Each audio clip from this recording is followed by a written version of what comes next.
พี่ลึกว่าอันหน่อไม้ทุกคนบ่บ้างบ่คิดบ่ฟันเลยนะว่าสิหลายขนาดนี้โอ้ยตัวเต็มมาเลยเนาะแต่กะถ้ามันมีพุ่นเนาะมันมีพุ่นมันน่าจะใหญ่กว่านี้มันห้าก็เป็นปีนี้มาบางตัดเนาะตัดต่อมันสวัสดีครับสวัสดีพี่ๆทุกคนสบายดีพ่อแม่พี่น้องที่อยู่ฝั่งไทยเนาะพี่ๆทุกคนแล้วก็ที่เข้ามาครับสมเบิ้งบ่ว่าจะอยู่ประเทศไทยแล้วก็อยู่ต่างประเทศนำเด้อบ่บางยินดีต้อนรับทุกคนเลยพ่อแม่พี่น้องเนาะก็คือเมื่อนี้สิพามาเบิ้งเนาะบรรยากาศอยู่ในสวนกอไผ่ก็คือสิมาขุดอันนี้เข้าไปเจออีกพอดีว่าว่างๆแน่เมื่อนี้ก็เลยสิขุดใส่เนาะขุดให้ดินมันทมให้มีหน้าดินมาเพื่อว่าจะให้มันแตกหน่อออกนะแต่ว่าพุ่นนี่เอาใส่แล้วเอาพุ่นใส่ก่อนแล้วแต่กับเมื่อนี้เราสิมาเอาดินเข้าไปทมใส่อีกเนาะมาเบิ่งนำกันทุกคนเป็นกำลังใจให้เบาบางในเด้อพี่ทุกคนเนาะไป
เออ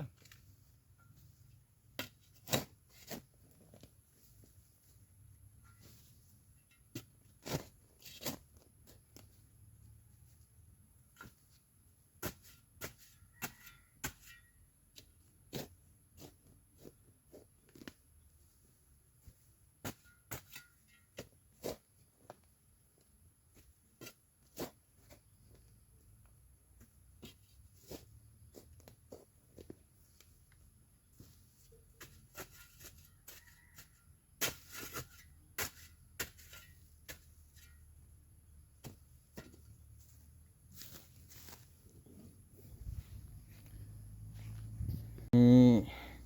อันนี้ก็คูณขึ้นมาได้ระดับหนึ่งแล้วก็คือมันอันนั้นนะทุกคนเสียมาจากนี้เลยเพราะเราต้องเอาผ้าได้มาซิดออกเพราะบ้างบ่ได้เข้ามาฮักมันดิกระโดดเลย เราจะเอาผ้ามันตัดออกเพราะว่าอยากให้มันเกิดแหนงนะวันนี้หลังจากที่เราซ้อมออกแล้วก็เอาไปให้งัวเนาะทุกคนเนาะแม่นแหละเนาะเดี๋ยวตอนแรงพวกแหละจังสิได้เข้ามาอีกซะเดี๋ยวสิไปตลาดให้แม่ก่อนไปซื้อเครื่องก่อนก็เห็นบอกถ้าหาปลาเอาไว้นะพี่ๆทุกคนมันจะบ่เกิดเลยเห็นบอกพวกแหนงพวกอย่างนั้นบ่เกิดบ่เห็นมันเกิดเลยนะเห็นว่าตอนเราเอาตอนนั้นนะประมาณ2-3 วันแล้วมันแตกงอกนี่เราจงไว้สิบ่เกิดเลยแล้วก็นี่ต้นเกาะต้นกล้วยนี่เริ่มนะเริ่มใหญ่เริ่มนี่แล้วพี่ทุกคนนี่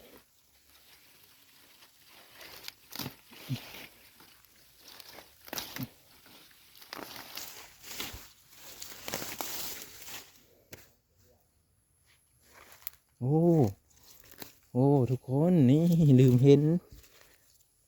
แล้วจ้านี่ป้าจิโหพี่ลึกพี่โลโอลี่นี่โอ้เต็มมาเลยดูก่อนป้าตัวนี่คุณแม่เอาอันนั้นมาใส่แม่มาบางตัวป้าทุกคนนี่ป้าตัวอุ้ยป้าตัวลึกลีนี่พี่ลึกว่าอันหน่อไม้ทุกคนบางบ่คิดบ่ฟันเลยนะว่าสิลายขนาดนี้ตัวเต็มมาเลยเนาะแต่กะถ้ามันมีพุ่นเนาะมันน่าจะใหญ่กว่านี้มันห้ากระเป็นปีนี้มาบางตัดเนาะตัดต่อมันมาบางตัดออกเลยทุกคนเป็นเซยเนาะตัวนี้สีมือเบาบางเองได้ปลูกก่อตัวนี้ฮะจะเป็นไม้เลี้ยงน้องเนาะตัวนี้ปีนี้ก็จะขยายออกไปอีกได้จากก่อหนึ่งว่าปีกายในปลูกหลายแห่งกับบ่ติดบ่เป็นทุกคนเลยเป็นแต่อันเดียวเพราะมันอยู่ในสวนนี่เด้แล้วก็ตัวนี้จะเป็นกกส้มพอดีเนาะบ้านอยู่ลาวว่าส้มพอดีนะแต่ว่าอยู่บ้านพี่ๆหรือว่าประเทศไทยนี่ว่ากกหยังเนาะแนะนำได้ทุกคนนี่ต้นโกยก็เริ่มออกแล้ว3 หน่อเลยปีนี้ตัวนี้คือปลูกตำลังหมู่แล้วก็คุดเลิกกว่าหมู่ใส่พุ่นขี้งัวแน่พุ่นคอกหลายกว่าหมู่เลยตัวนี้เกิดขึ้นแล้วเนาะอันนี้จะเป็นแต่เผือกมืดเลยเอาเผือกมาทมใส่เลยพี่ๆทุกคนแต่ต้นกล้วยจะประมาณนี้เนาะเดี๋ยววิดีโอหน้าจึงมาพอกันใหม่พี่ทุกคนมาบางขอบพระคุณเบิดทุกคนนะที่มาให้กำลังใจเนาะแล้วก็ติดตามมาบ้างติดตามช่อง YouTube เบาบางทุกคนเบิ่งด้วยนี่ต้นกล้วยนี่ก็ได้ป้าติโทอันนี้คือถือว่ามันรอดจากงัวเนาะรอดจากงัวกินเห็นอะไรอยากดึงอยากลุกเพราะมันอย่างนี้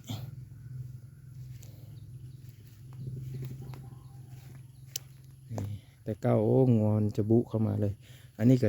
น่าจะอยากบุเข้ามาคือกันเลยนี่แต่ว่าตัวนี้ตอกขักลีตัวนี้แน่นหนาเลยอย่างบนนี้นี่แหละ